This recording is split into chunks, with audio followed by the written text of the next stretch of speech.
भरी महफिल में मैं बिना दुपट्टे के कांपती हुई खड़ी थी। हर तरफ निगाहें मुझ पर टिकी थी, जैसे मेरी जिंदगी किसी नीलामी पर बिक रही हो। चाचा के लिए लिया गया कर्ज आज चौधरी मुझसे वसूल कर रहा था और हर बोली मेरी रूह को चीर रही थी। तभी एक बूढ़े ने बोली 10 लाख। मेरी धड़कनें रुक गई और मन ही मन मैंने भगवान से मौत मांग ली। लेकिन तभी पीछे से एक नकाबपोश आदमी की गहरी आवाज गूंजी, 2 करोड़। महफिल में सन्नाटा छा गया। लोग हक्का बक्का और मैं डर और हैरानी से कांप रही थी। उसने मुझे चुपचाप अपनी गाड़ी में बिठाया। रास्ते भर उसका चेहरा छुपा हुआ था, लेकिन जैसे ही उसने अपना नकाब उतारा तो मेरे पैरों तले जमीन खिसक चुकी थी, क्योंकि मैं अपनी सहेलियों के साथ दूसरे गांव के मेले में गई थी। लेकिन देर हो जाने की वजह से मुझे अकेले ही वापस लौटना पड़ा। सड़क सुनसान थी और हवा में अजीब सी खामोशी थी। चलते चलते अचानक एक लंबा सा साया मेरे सामने आ गया। मैं ठिठक गई। जैसे वह नजदीक आया, मुझे पहचानने में देरी नहीं लगी थी। वह था रघुनाथ, गांव का वही आदमी जिससे हर लड़की डरती थी। पैसा, ताकत और घमंड उसके खून में था। कबड्डी का चैंपियन, लड़ाई झगड़े में माहिर और औरतों के प्रति उसकी गंदी नजर पूरे गांव में बदनाम थी। शाम होने के बाद लड़कियां अक्सर घर से बाहर निकलने से भी डरती थी। सिर्फ उसी की वजह से मेरे हाथ ठंडे पड़ने लगे और मैं अपना दुपट्टा कसकर पकड़ लिया। वह जहरीली मुस्कान के साथ बोला, कहाँ जल्दी, इतना जल्दी? मेले में घूम लिया क्या? अब थोड़ी देर मेरे साथ भी बिता लो। उसके शब्दों में गंदा इरादा साफ झलक रहा था। मैंने कहा, कृपया मुझे जाने दो, मैं कांपते हुए बोली। लेकिन वह और करीब आ गया और मेरा बाजू पकड़ने को बढ़ा। मेरी आंखों में आंसू आ गए। तभी पीछे से तेज आवाज आई, हाथ मत लगाना मेरी बहन को। मेरा भाई रजत वहां पर आ पहुंचा था। उसने एक झटके से मेरा हाथ छुड़ाया और रघुनाथ को इतनी जोर से धक्का दिया कि वह लड़खड़ा गया। पूरा माहौल बदल गया। गांव के सबसे रौबदार और खतरनाक आदमी रघुनाथ चौहान को उस दिन पहली बार किसी ने खुली सड़क पर रोकने की हिम्मत की थी। मेरा भाई रजत उसे पकड़कर पीछे खींच चुका था। रघुनाथ एक झटके से खुद को छुड़ाते हुए अपने कुर्ते से मिट्टी झाड़ रहा था। लेकिन इस बार उसके चेहरे पर कोई घमंडी मुस्कान नहीं थी। उसकी आंखों में सीधे बदले की आग थी। वह रजत की तरफ देखकर उंगली तान कर बोला, ए लड़के, तूने मेरी राह रोकी है ना? अब तूने अपनी बहन की कीमत खुद करोड़ों में लगा दी है। मैं इसे पूरे गांव के सामने शर्मसार करूंगा और सबको दिखा दूंगा कि रघुनाथ चौहान से भिड़ने वाले का क्या हश्र होता है। रजत ने मुझे तुरंत अपने पीछे कर लिया और हम दोनों किसी तरह भागते हुए घर पहुंचे थे। लेकिन मेरे कदम कांप रहे थे। मैं समझ चुकी थी रघुनाथ ने जो कहा वह मजाक नहीं था। वह मेरी इज्जत, मेरा नाम और हमारे पूरे परिवार को कुचल देने के उतारू में था। वह रात मेरी जिंदगी की सबसे भारी रात थी। रजत की बेचैनी, मेरी घबराहट और रघुनाथ की धमकियों ने हम सबको सोने न दिया। मुझे साफ लग रहा था कि अब सिर्फ मैं नहीं, हमारा पूरा घर उसके निशाने पर है। खास करके जब उसका भाई बबलू चौहान आधे गांव में लड़कियों को तंग करने का बदनाम रिकॉर्ड रखता था। सुबह होते ही रघुनाथ ने अपना खेल शुरू कर दिया। हमारी गली का पानी का लाइन बंद करवा दिया, सफाई रुकवा दी और कोई भी घर के आसपास आने से डरने लगा। सबको पता था कि चौहान परिवार से भिड़ने की कीमत भारी है। चाचा जी सरपंच के पास गए, लेकिन उन्होंने हाथ जोड़कर कहा कि वे रघुनाथ के खिलाफ कुछ नहीं बोल सकते, क्योंकि उसके ऊंचे लोगों से गहरे रिश्ते हैं। ये तो बस शुरुआत ही थी। अगले दिन की सुबह सबसे भारी साबित हुई, जब पुलिस रजत को पकड़कर ले गई। चाचा जी जब घर लौटे तो उनका चेहरा सफेद पड़ चुका था। उन्होंने टूटी आवाज में कहा, रजत पर आरोप लगाया गया है कि उसने रघुनाथ को धमकाया और उसकी जमीन पर कब्जा करने की कोशिश की। हम सब अवाक रह गए, क्योंकि रजत तो सिर्फ मेरी रक्षा कर रहा था। चाचा जी वकील के पास गए, लेकिन सबने रघुनाथ के खिलाफ केस लेने से इनकार कर दिया। उसकी ताकत, उसका पैसा और उसके झूठे गवाह सबकी जुबान बंद कर देते थे। रजत को पहली बार रात में ही थाने में गुजारनी पड़ी और चाचा जी की बेबसी देखने लायक नहीं थी। वह हर जगह गए, दरवाजा खटखटाया, लेकिन उन्हें सिर्फ मायूसी ही मिली। हमें डर था कि अगर रजत 2-3 दिन थाने में रहा तो उसके साथ कोई भी अत्याचार हो सकता है या उसे झूठे केस में फंसा सकते हैं। 2 दिन बाद शाम होते ही रघुनाथ का एक पुराना नौकर हमारे दरवाजे पर आया। उसका चेहरा डरा हुआ और सहमा हुआ था। वह कांपती हुई आवाज में बोला कि साहब ने एक संदेश भेजा है। वे चाहते हैं कि बात आपसी समझौते पर खत्म हो जाए। यह सुनकर चाचा की आंखों में हल्की उम्मीद की किरण जागी थी और उन्होंने जल्दी से पूछा कि क्या इसका मतलब है कि रजत को रिहा कर दिया जाएगा। फिर नौकर ने धीरे से कहा कि चौधरी रघुनाथ ने बताया है कि कल रात हवेली के पिछली तरफ बने पुराने तहखाने में कुछ बड़े लोग बैठेंगे और वही समझौते की बात होगी। यदि परिवार उनकी शर्तों के वहां मौजूद हो गया तो वह मामला वापस लेने को तैयार है। चाचा ने बिना सोचे कहा कि वे तुरंत पहुंचेंगे, लेकिन नौकर का चेहरा अभी भी चिंतित था। वह हिचकिचाया, फिर बोला कि साहब, एक और शर्त है। चाचा ने घबराकर स्वर में पूछा कि आखिर कौन सी शर्त है? नौकर ने नजर झुकाते हुए धीरे से कहा कि रघुनाथ चाहता है कि आप प्रिया को भी साथ लेकर आए ताकि लोगों को लगे कि आप लोग उसकी नाराजगी और उसका दाव मान रहे हैं। ये सुनते चाचा जैसे भीतर तक कांप गए। कैसी समझौता बैठक थी ये, जहाँ एक इज्जतदार लड़की को अनजान मर्दों के बीच ले जाने की बात रखी जा रही थी। यह तो सम्मान को चोट पहुंचाने वाला प्रस्ताव था। चाचा ने गुस्से और पीड़ा भरे स्वर में कहा, यह तो कभी नहीं होगा, क्योंकि प्रिया हमारे घर की शान है। मैं उसे ऐसी जगह में नहीं ले जा सकता। नौकर ने कंधे उचकाते हुए ठंडे स्वर में कहा, अगर ऐसा है तो रजत को भूल जाइए, क्योंकि साहब का कहना है कि वो उस पर ऐसा झूठा मुकदमा लगाएंगे कि कई साल जेल में ही सड़ता रहेगा। यह कहकर नौकर चला गया और घर के भीतर जैसे तूफान फट पड़ा था। चाचा और चाची एक दूसरे से टूटे स्वर में बात कर रहे थे और दोनों की आंखों में आंसू भरे थे। मैं दूर से सब सुन रही थी और मेरे सीने में गहरी घबराहट उतरी जा रही थी। ये कोई समझौता नहीं था, बल्कि ये तो एक षड्यंत्र था, एक ऐसा जाल जिसमें रघुनाथ मुझे नीचा दिखाने और अपने बदले की आग बुझाने की फिराक में था। मेरा दिल जोरों से धड़क रहा था, लेकिन उसी पल रजत का चेहरा सामने आ गया। वह भाई जिसने मेरी खातिर अपनी जान दांव पर लगा दी, उसकी हालत सोचकर मेरे अंदर का डर धीरे धीरे पिघलने लगा। उस रात चाचा करवटें बदलते रहे, फिर आधी रात के करीब मेरे कमरे में आए। उनकी आंखें नरम थी और आवाज़ काँप रही थी। प्रिया, मैं तुम्हें उन दरिंदों के सामने ले जाने का सोच भी नहीं सकता, लेकिन रजत की सांसें हमारे फैसले पर टिकी हैं। अगर उनकी बात ना मानी तो वो उसे बर्बाद कर देंगे, उन्होंने टूटे स्वर में कहा। मैंने उन्हें देखा, उनकी आंखों में असहाय चाचा की पीड़ा साफ झलक रही थी। मैं समझ गई कि वह किस दर्द में है। मैंने दुपट्टा ठीक किया और खुद को संभाला और धीरे से कहा कि मुझे पता है ये एक फंसाने वाली चाल है। रघुनाथ मुझे अपमानित करना चाहता है, पर अगर मेरी एक बार की हिम्मत से रजत की जान बच सकती है तो मैं पीछे नहीं हटूंगी। मैं डरूंगी नहीं, मैं वहां जाऊंगी, लेकिन सिर्फ इस शर्त पर कि रजत को तुरंत छोड़ा जाएगा। चाचा भारी मन से मेरी बात मानने को मजबूर हो गए, क्योंकि हमारे पास कोई रास्ता नहीं था।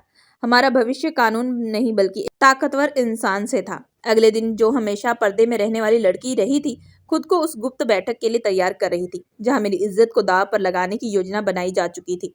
मेरे माता पिता तो बचपन से ही दुनिया छोड़ गए थे और तब से चाचा चाची ने ही मुझे अपनी बेटी की तरह पाला था।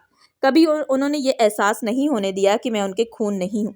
मैं हमेशा खुद को उनका कर्जदार समझती थी, पर आज मेरे कारण रजत की जान पर भी बनी आई थी। वह मेरा सगा भाई नहीं था, लेकिन उसने मुझे बहन से कम भी नहीं समझा था, इसलिए उसे बचाना मेरा फर्ज था। रात के पहर हम रघुनाथ चौधरी के किले जैसी हवेली के पीछे पहुंचे। वहां एक पुराना भारी फाटक था, जो किसी बूढ़े की तरह कराता हुआ खुला। भीतर कदम रखते ही मेरी सांस जैसे अटक गई। कमरा अंधेरे में डूबा था, जहां मिट्टी के तेल के चिराग टिमटिमा रहे थे और उनका पीला प्रकाश पूरी जगह और भी डरावना बना रहा था। अंदर गांव के वही दबंग, लालची और बेईमान लोग बैठे थे, जिनकी निगाहों में किसी की इज्जत की कोई कीमत नहीं। रघुनाथ चौधरी अपने छोटे भाई लखन सिंह के साथ ऊंचे तख्त पर बैठा था, जैसे कोई अपराध का राजा हो। हमारी एंट्री होते ही उनकी गंदी आंखें मुझ पर इस तरह चिपक गई, जैसे मैं कोई बाजार का माल हूँ। मैंने दुपट्टे को अपने गले से कसकर पकड़ लिया। चाचा ने आगे बढ़कर कांपती आवाज में कहा, हम तुम्हारी शर्त मानकर आए हैं, हम रजत को छोड़ दो। रघुनाथ ने एक धीमी तिरछी हंसी हंसी और बोला, इतनी भी जल्दी? पहले तो वो हिसाब चुकाना होगा जो तुम्हारे लड़के ने खोल दिया था। फिर वह अपने तख्त से उठा और मेरी ओर उंगली करते हुए बोला, तुम लोग सोचते हो कि यहाँ समझौता होने वाला है? नहीं, यहाँ तो अहंकार तोड़ने की रस्म होगी। मैंने पहली बार कांपती आवाज में कहा, आपने वादा किया था कि मैं आऊंगी तो रजत को छोड़ देंगे। रघुनाथ ने मेरी तरफ ऐसे देखा जैसे किसी खिलौने को परख रहा हो, फिर बोला, वादा? वादा तो तब पूरा होगा जब माफी की असली कीमत चुकाई जाएगी। ये लड़की अब मेरे अधिकार में होगी, यही तुम्हारे घराने से लिया जाने वाला दंड है। ये सुनते मेरे अंदर जैसे बर्फ जम गई थी। चाचा लरजती आवाज में चिल्ला उठे, हम अपनी बेटी को किसी सौदे में नहीं डाल सकते। ये कौन सा नियम है? रघुनाथ ने अपने भाई लखन की तरफ देखा और हंसते हुए बोला, यह हमारे खानदान का फैसला है और इसकी शुरुआत अभी होती है। इतना कहते ही वह झपट कर आया और मेरे सिर का दुपट्टा एक झटके में खींचकर फर्श पर फेंक दिया। मुझे लगे जैसे मेरे शरीर सुन्न हो गया हो, मेरी सांसें थम गई हो। कमरे में बैठे हर आदमी की गंदी नजरें ऐसे मेरी तरफ टिकी थी, मानो मैं इंसान नहीं, कोई नीलामी की चीज हूँ। चाचा वही घुटनों पर बैठ गए, आंखों से दुख की नदियां बहा रहे थे। तभी रघुनाथ ने ऊंची आवाज में ऐलान किया, अब इसकी बोली लगेगी। ये वही लड़की है। भाई ने बहादुरी दिखाने की कोशिश की थी, अब देखना इसकी असली कीमत कितनी है। मेरे पैरों तले जमीन खिसक चुकी थी। मैं जीवित होकर भी खुद को निर्जीव महसूस करने लगी थी। तभी इलाके का एक बूढ़ा अमीर और बदनाम जमींदार आगे आया और बोला, 5 लाख। उसकी आवाज मेरे कानों में किसी श्राप की तरह गूंज रही थी। उसने मेरी कीमत ऐसी बताई जैसे किसी जानवर की हो। मैंने आंखें बंद कर ली और मन ही मन अपने भगवान को याद करने लगी कि मुझे मौत दे दे। तभी लखन सिंह ने दहाड़ते हुए कहा, और कौन है जो बोली बढ़ाएगा? ये लड़की सिर्फ चेहरे की नहीं बल्कि संस्कारों की भी मालकिन है। सोच समझकर दाम लगाओ। उसका स्वर और भी भयानक था, जैसे कोई दरिंदा शिकारियों को उकसा रहा हो। चारों ओर से आवाजें उठ रही थी। किसी ने 7 लाख का नाम लिया, किसी ने 9 लाख का, और कोई उत्साहित होकर 12 लाख तक चढ़ गया। मैं बीचों बीच खड़ी थी, जैसे कोई पत्थर की मूरत जिसमें अब न आंसू थे न कोई प्रतिक्रिया। महसूस होता कि कमरे की हर एक घिनौनी नजर मुझे ऐसे तोल रही थी जैसे मैं कोई बोझ या माल हूँ, इंसान नहीं। चाचा एक कोने में गिड़गिड़ाते बैठे थे, आंखें सूज चुकी थी और चेहरा बिल्कुल टूट गया था। मुझे लगा जैसे मेरे भीतर की आखिरी हिम्मत भी राख बन चुकी है। मन में बस एक दुआ थी, किसी तरह ये बुरा सपना खत्म हो जाए, चाहे मेरी सांसें ही क्यों ना बंद हो जाए। सत्ता और ताकत का ये खेल इतना भयानक था कि मेरी रूह कांप उठी। रजत की गलती कहे उसकी बहादुरी अब मेरी कीमत बनकर मेरे सामने रखी जा रही थी। उसी पल अचानक बाहर से एक जोरदार धमाका गूंजा। लकड़ी का भारी और मजबूत दरवाजा टूटकर भीतर आ गिरा। पूरा कमरा दहल गया और मेरी पलकें अन्यास उठ गई। दरवाजे की चौखट पर खड़ा एक लंबा, दबंग और बेहद तेज नजरों वाला आदमी दिखाई दिया। उसका चेहरा गुस्से से तप रहा था, पर उसकी आंखों में वैसी गंदगी नहीं थी जैसे रघुनाथ के आसपास वालों में थी। वो था विराज, रघुनाथ का छोटा भाई, जो बरसों बाहर रहकर पड़ा था और जिसने अपने परिवार की काली परंपराओं से दूरी बना ली थी। रघुनाथ गुस्से से उछलकर खड़ा हो गया। विराज, तेरी हिम्मत कैसी हुई हमारी बैठक में घुसने की? विराज ने उसे एक ठंडी घाव जैसी नजर से देखा, बिना कोई डर या सम्मान दिखाए। उसकी निगाह फिर क्षण भर मुझ पर पड़ी और फिर पूरे कमरे पर घूम गई। उसकी भारी स्थिर आवाज गूंजी, मैं यहाँ तुम्हारी ये गंदगी बंद करने आया हूँ। ये जो तुम्हारी बोली वाली नाटकबाजी है, इसे यहीं खत्म कर दूंगा। इतना कहकर ये तख्त के पास आया और बोला, अगर यहाँ सौदा ही करना है तो मैं आखिरी दाम लगाता हूँ। मेरा दिल सहम गया। क्या यह भी बाकी दरिंदों की तरह मुझे खरीदने आया है? क्या यह भी मुझ पर हक जमाएगा? तभी उसने एक ऐसी बात कही जिसने कमरे का पूरा माहौल पलट कर रख दिया। मैं कोई छोटी मोटी रकम नहीं बोलूंगा, ना 20 लाख, ना 50 लाख, ना 1 करोड़। कमरे में एक गहरा सन्नाटा छा गया। हर व्यक्ति की सांसें जैसे अटक गई थी और फिर विराज की आवाज दीवारों से टकराकर गूंजी, मैं 2 करोड़ की रकम पेश करता हूँ, क्योंकि यह लड़की कोई सौदे का सामान नहीं, बल्कि मेरी सुरक्षा और सम्मान की जिम्मेदारी होगी। मेरे हाथ कांपने लगे, पैर सुन्न हो गए। मेरे लिए यह रकम नहीं, बल्कि एक झटका था। कोई पहली बार मुझे इंसान समझ रहा है। वहां मौजूद लोगों के चेहरे पीले पड़ गए। 2 करोड़, इतनी रकम यहाँ किसी खेत, खदान या हवेली की भी नहीं लगती। रघुनाथ की आंखों में लालच और हार का मिलाजुला तूफान उमड़ रहा था। उसका बदलाव, उसका खेल, उसकी पूरी चाल उसी क्षण राख हो गई थी। वह लड़खड़ाती आवाज में बोला, ये क्या मजाक है विराज? पर विराज बिना पलक झपकाए हुए बोला, मजाक नहीं, फैसला है। उसने अपने साथ आए लोगों को इशारा किया। 2 भारी स्टील के केस फर्श पर रख दिए, जिनमें नोटों की मोटी मोटी गड्डियां भरी थी, और कमरे की हवा एकदम से जम गई। रोशनगढ़ की उस शाम ने मेरी सांसें रोक दी थी। तभी हवेली के बीचों बीच रघुनाथ का चेहरा लालच और गुस्से से टेढ़ा हो चुका था। उसके सामने रखे लोहे के संदूक में भरे पैसों की चमक उसकी आंखों में नाच रही थी। विराज ने ब्रीफकेस उसकी तरफ सरकाते हुए बिल्कुल सपाट आवाज में कहा, ले लो, तुम्हारी जिद भी पूरी, अब तुम्हारा बदला भी खत्म। अब इसके बाद प्रिया पर तुम्हारा कोई भी हक नहीं बनता। रघुनाथ कुछ पल तक उन पैसों को ऐसे देखता रहा जैसे कोई भूखा आदमी थाली पर टूट पड़े। उसने गहरी सांस ली, फिर दबी हुई आवाज में बोला, ठीक है, सौदा तेरा, लेकिन याद रखना विराज, आज से तूने मेरे घर की दुश्मनी खरीद ली है। विराज ने उसकी बात पर कोई प्रतिक्रिया नहीं दी। वह मेरी तरफ बढ़ा, मगर उसने मुझे छुआ भी नहीं, बल्कि हल्के से सिर हिलाकर कहा, चलो। मेरे कदम खुद ब खुद उसके पीछे चल पड़े। मेरा दिल धड़क रहा था, सांसें भारी थी और दिमाग सुन। मैं हिल भी नहीं पा रही थी, पर फिर भी उसके इशारे पर चल रही थी, जैसे मेरे अंदर की सारी ताकत खत्म हो गई हो। पीछे खड़े मेरे चाचा ने मुझे रोकने की कोशिश की, लेकिन विराज के सुरक्षा कर्मियों ने उन्हें एक कदम भी आगे बढ़ने न दिया। चाचा की आंखों में जो मजबूरी थी, उसने मेरी पूरी दुनिया हिला दी थी। मैं आखिरी बार मुड़कर देखने की हिम्मत भी न जुटा पा रही थी। ऐसा लग रहा था जैसे किसी ने मेरी रूह ऐंठ कर खींच ली हो। हवेली के बाहर एक काली महंगी स्कॉर्पियो हमारा इंतजार कर रही थी। गार्ड ने मेरे बैठते दरवाजा तुरंत बंद कर दिया। विराज ड्राइवर सीट पर जाने के बजाय मेरे ठीक बगल में आकर बैठ गया। बिना कुछ बोले उसने इशारा किया और ड्राइवर ने गाड़ी तेजी से हवेली से दूर दौड़ा दी। खिड़की के बाहर बीते खेत, पड़े धुंधली होती हवेली मुझे किसी सपने से बाहर खींच रहे थे। डर अब मेरे अंदर चीख बनकर उठ रहा था। मैं सिर्फ ये सोच रही थी कि मैं रघुनाथ के चंगुल से तो निकल गई, लेकिन किसके पास जा रही हूँ? मेरे भाई रजत को उसी रघुनाथ ने फंसाया था, और आज मुझे एक ऐसे आदमी के साथ ले जाया जा रहा था जो उसी खानदान से जुड़ा था, चाहे उसकी सोच अलग क्यों ना हो। यह सच्चाई मुझे भीतर तक झकझोर रही थी। मैं कांप रही थी, मेरी उंगलियां सुन्न थीं, आंखों से आंसू बिना इजाजत बह रहे थे। आखिरकार मैं खुद को रोक ना पाई। मैंने अपने हाथों से चेहरा ढक लिया और धीमी आवाज में रो पड़ी, उसकी खामोशी को तोड़ते हुए जिसे मैं अब तक संभाले थी। वह मेरी डरती हुई आवाज और कांपती सांसें सुनते हुए एकदम शांत बैठा था। जब गाड़ी रुकी तो मैंने देखा कि हम शहर से काफी दूर एक बड़े आधुनिक और आलीशान बंगले के सामने खड़े थे। यह बंगला उस इलाके की पुरानी हवेली से बिल्कुल अलग था, ठंडा, खामोश और डरावना सुकून लिए। विराज ने बिना शब्द बोले मुझे बाहर आने का इशारा किया। मैं उसके पीछे पीछे चली। बंगले के अंदर का माहौल बाहर की व्यवस्था के विपरीत सूना और बेरंग था। मुझे एक बड़ा हवादार और साफ सुथरा कमरा दिखाया गया। कमरे में सभी आधुनिक सुविधाएं मौजूद थी, पर मुझे ऐसा लग रहा था जैसे मैं किसी सुनहरे पिंजरे में बंद कर दी गई हूँ। कमरे में पहुंचते ही एक महिला आई जिसकी शक्ल विदेशी लग रही थी। उसने मुस्कुराकर मेरा स्वागत किया और कहा कि वह मेरा ख्याल रखेगी। उसने अपना नाम मिसेस अलीसा बताया। मैंने उसे पानी लिया, कपड़े ठीक किए और कमरे के एक कोने में चुपचाप बैठ गई। सारी रात मेरी नींद हराम रही। दिमाग में रजत और रघुनाथ की धमकियां लगातार घूम रही थी। सुबह की हल्की रोशनी में मैं खुद को फ्रेश महसूस कर रही थी। मैंने पूजा की और खुद को हिम्मत दी कि अब मुझे पूरी तरह विराज की मर्जी माननी होगी। मेरे मन में यह विश्वास था कि भगवान ने मुझे एक जालिम के हाथों से बचाया तो आगे का रास्ता भी दिखाएगा। दिन बढ़ने पर मैंने साहस जुटाया और तय किया कि मुझे विराज से बात करनी चाहिए।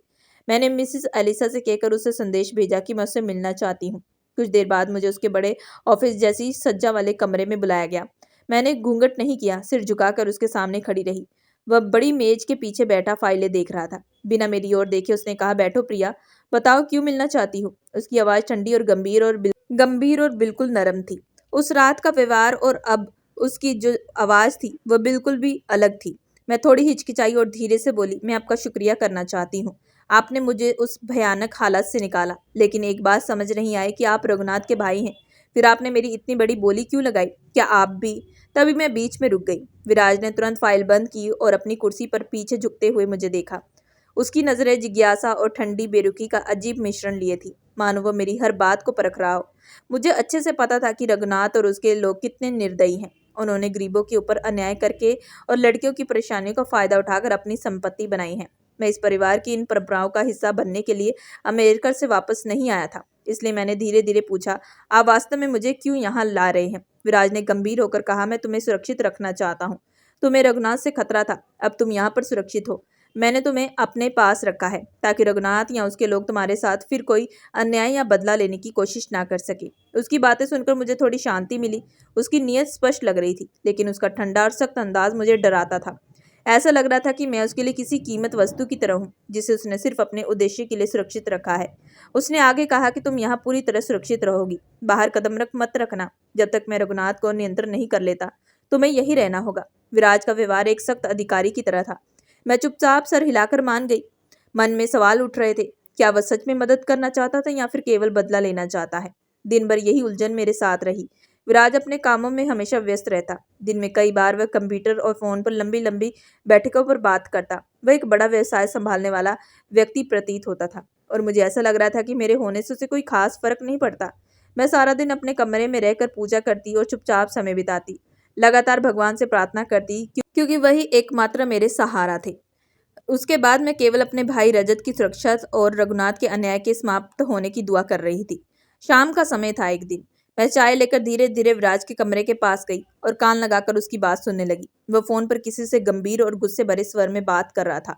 हाँ, मुझे भरोसा है, हम जल्द ही सब सबूत इकट्ठे कर लेंगे। हमें उनके सारे अवैध धंधे और महिलाओं पर अत्याचारों का उजागर करना है। उसने गहरी सांस ली और कहा, और सबसे महत्वपूर्ण बात, मैं जल्द ही रघुनाथ और जगदीश के खिलाफ कानूनी कार्रवाई करूंगा। इसके लिए मुझे उस लड़की की गवाही चाहिए। वही मेरी सबसे बड़ी ताकत है। यह सुनकर मेरा दिल एक पल के लिए थम सा गया। वह लड़की, यानी कि मतलब मैं, मेरी सहन की हुई बेइज्जती अब केस की बुनियाद बनने वाली थी। विराज ने आगे कहा, मैंने उसे 2 करोड़ में इसलिए लाया ताकि वो उनके बदले का निशाना बने। वह मेरी सुरक्षा में है और यही मेरी सबसे बड़ी ताकत है। मैं उनको कानून के सामने लाने के लिए कुछ भी कर सकता हूँ। वे खुद को सत्ता का मालिक समझते हैं, पर अब उनका खेल खत्म होने वाला है। उसकी आवाज में नफरत नहीं बल्कि दृढ़ता और न्याय की भावना झलक रही थी। अब मुझे समझ में आया कि वह अपने भाइयों के गलत कामों, जमीन पर अवैध कब्जे और महिलाओं पर अत्याचार से पूरी तरह नफरत करता है। उस रात पूजा के बाद मैंने फिर से हिम्मत जुटाकर उसके ऑफिस के दरवाजे पर दस्तक दी। क्या मैं अंदर आ सकती हूँ? मैंने धीरे से पूछा। वो थोड़ी हैरानी से बोला, आओ। मैं अंदर गई और सम्मान से थोड़ी दूरी पर खड़ी हो गई। पहली बार मेरी आवाज में डर की जगह भरोसा था। मैंने कहा, विराज, मैंने आपकी सारी बातें सुनी हैं। आप मेरी गवाही चाहते हैं और आपका उद्देश्य केवल न्याय पाना है। उसके चेहरे पहले हल्की हैरानी आई, फिर गंभीर हो गया। हाँ, ये सच है। क्या तुम्हें मुझ पर शक था? उसने पूछा। मैंने कहा, पहले था, लेकिन अब नहीं। मैं इस लड़ाई में आपके साथ हूँ। मेरा भाई रजत निर्दोष है और आपके भाई अपराधी हैं। मैं सच बताऊंगी। विराज ने गहरी सांस ली और कहा, प्रिया, यह रास्ता आसान नहीं है। तुम्हारी गवाही इस पूरे मुकदमे की नींव होगी। तुम्हें बहुत खतरे झेलने पड़ सकते हैं। मैंने दृढ़ स्वर में कहा। मैंने उनकी बनाई हुई जर्जरता दुनिया देखी है। अब इस अत्याचार को खत्म करने के लिए मैं हर खतरा उठाने को तैयार हूँ। अगर आपका मकसद उस अन्याय को खत्म करना है तो मैं आपके साथ हूँ। उसकी आंखों में पहली बार कठोरता के साथ साथ सम्मान झलकने लगा था। उसका न्याय प्रेरित दृष्टिकोण मेरे अंदर के डर को धीरे धीरे मिटा रहा था। मैंने उसे अब सिर्फ अमीर या शक्तिशाली व्यक्ति नहीं, बल्कि एक ऐसा इंसान समझा जो मेरे दर्द और मकसद को समझ सकता था। अगले दिन विराज ने मुझे अपने योजनाओं के बारे में बताया। वह वर्षों से अपने भाइयों के अवैध कामों पर नजर रखे था और सही समय पर उनके खिलाफ सबूत जुटा रहा था। अब उसकी जीत ही मेरे परिवार की इज्जत वापस ला सकती थी। उसकी मौजूदगी मुझे कैद नहीं बल्कि सुरक्षा का एहसास दे रही थी। पहली बार मैंने उसके लिए केवल दुआ नहीं बल्कि मन की शुभकामनाएं भी भेजी थी कि वह अपने मकसद में कामयाब हो और न्याय स्थापित करे। मैंने कभी नहीं सोचा था कि मेरा जीवन इतना मुश्किल और डरावना हो सकता है। वह रात, हवेली की गलियां, ठाकुर रघुनाथ और जगदीश की धमकियां अब सिर्फ यादें बन गई थी। अदालत में मेरी गवाही ने मेरे भाई रजत को निर्दोष साबित किया। उसका चेहरा देखकर मैं जान गई थी कि मेरी कोशिशें सफल रही। रजत अब सुरक्षित था और उसकी मुस्कान मेरे लिए सबसे बड़ी खुशी थी। विराज ने पूरी तरह मेरी मदद की। उसने न केवल मेरे भाई की सुरक्षा सुनिश्चित की बल्कि मुझे यह भी सिखाया कि डर के सामने डरना नहीं चाहिए और अपने परिवार के लिए सही कदम उठाना जरूरी है। उसका विश्वास, ईमानदारी और साहस मेरे लिए बहुत बड़ी ताकत बन गए थे। पहले मैं उसे केवल उस आदमी के रूप में जानती थी जिसने मुझे बचाया था, लेकिन अब मुझे एक ऐसा एहसास हुआ कि वास्तव में भरोसेमंद और न्यायप्रिय है। कुछ समय बाद विराज ने मुझसे अपनी भावनाएं साझी की कि वह चाहता है कि मैं उसके साथ अपना जीवन बिताऊं। मैं थोड़ी घबराई थी, लेकिन धीरे धीरे मैंने महसूस किया कि वह मेरा सम्मान करता है, मेरी सुरक्षा का ख्याल रखता है और मेरे फैसलों की भी इज्जत करता है। मैंने उसकी बात स्वीकार कर ली क्योंकि मुझे भरोसा था कि वह सिर्फ प्यार नहीं बल्कि सुरक्षा और सम्मान भी देगा। अब मैं अपने नए जीवन की ओर बढ़ रही हूँ। मेरे भाई रजत सुरक्षित है, न्याय हुआ और मैं अपने लिए सही और भरोसेमंद इंसान के साथ हूँ। मैंने सीखा कि डर और मुश्किलें आती हैं, लेकिन अगर हम साहस और सच का साथ दें तो अंत में सब कुछ ठीक हो जाता है। आज मैं ये कह सकती हूँ कि मैं अपनी हिम्मत, अपने भाइयों की सुरक्षा और अपने परिवार के लिए सही कदम उठाने में सफल रही हूँ। अब मैं खुश हूँ, सुरक्षित हूँ और जीवन के हर पल को प्यार और शांति के साथ जी रही हूँ। तो दोस्तों, ये थी आज की कहानी। अगर आप लोगों को ये कहानी पसंद आई हो तो प्लीज़ हमारे चैनल को लाइक और सब्सक्राइब जरूर करें एंड बेल आइकन का बटन जरूर दबाएं।